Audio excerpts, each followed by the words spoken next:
ICC की ranking एक तो हर हफ्ते के बाद चेंज होती है, दूसरा जब आप 40 मैचों में 40 आपने ही खेलने हैं तो किसी में 25 होगा, किसी में 50 होगा, किसी में 60 बॉलों पे 70 होगा, आपने ही रैंकिंग में आना है। ठीक, बटलर क्यों नहीं रैंकिंग में आता, डिकॉक क्यों नहीं आता, मिलर क्यों नहीं आते ये टॉप। दोस्तों, सोशल मीडिया पर शायकीन क्रिकेटर ये आवाजें बुलंद कर रहे हैं कि मोहम्मद आमिर को वापस बुलाना चाहिए और उनको स्क्वाड में शामिल करना चाहिए। क्या ये जो अपडेट मैं देने लगा हूँ इसके बाद भी आप चाहते हो कि मोहम्मद आमिर की वापसी हो जाए और बाबर आजम की क़यादत में क्या मोहम्मद आमिर पाकिस्तान के लिए बेहतरीन कारकर्दगी का मुजाहरा कर सकते हैं या नहीं? लाजमी तौर पर कमेंट सेक्शन में मुझे बताएं। कौमी टीम की कप्तान बाबर आजम के साबिक फास्ट बॉलर मोहम्मद आमिर के साथ माजी में भी ताल्लुकात कुछ खास अच्छे नहीं रहे, ताहम अब मोहम्मद आमिर एक मरतबा फिर खुलकर मैदान में आ गए हैं। उन्होंने नाम लिए बगैर ही कप्तान को तनकीद का निशाना बना डाला। मोहम्मद आमिर ने कहा कि आईसीसी रैंकिंग हफ्ते में तब्दील होती है, जब आपको ही 40 में से 40 मैचेस खेलने हैं तो फिर किसी में 50 तो कभी 70 स्कोर होंगे।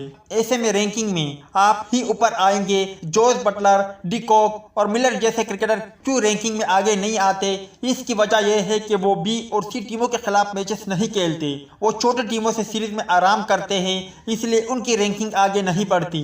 आपको 45 में से 40 मैचेस खुद ही खेलने हैं तो फिर रैंकिंग में भी आगे ही आना है। याद रहे कि बाबर आजम इस वक्त तमाम फॉर्मेट के टॉप 5 में मौजूद रहने वाले दुनिया के वाहिद बैटर है और वनडे में तो वो दुनिया के अजीम बल्लेबाजों की लिस्ट में टॉप पर मौजूद है। अब आप बता सकते हो, क्या आमिर का ये इशारा बाबर के लिए नहीं था और क्या अब भी आमिर को टीम में होना चाहिए? लाजमी तौर पर मुझे कमेंट सेक्शन में बताएं। होगा, आपने ही रैंकिंग में आना है। ठीक, बटलर क्यों नहीं रैंकिंग में आता, क्यों डिकॉक क्यों नहीं आता, मिलर क्यों नहीं आते ये टॉप 1 में? क्योंकि ये जब बी सी टीमें आती है ना, ये खिलते नहीं। जब आप मैचेस नहीं खेलते आपके पॉइंट्स आते हैं नीचे।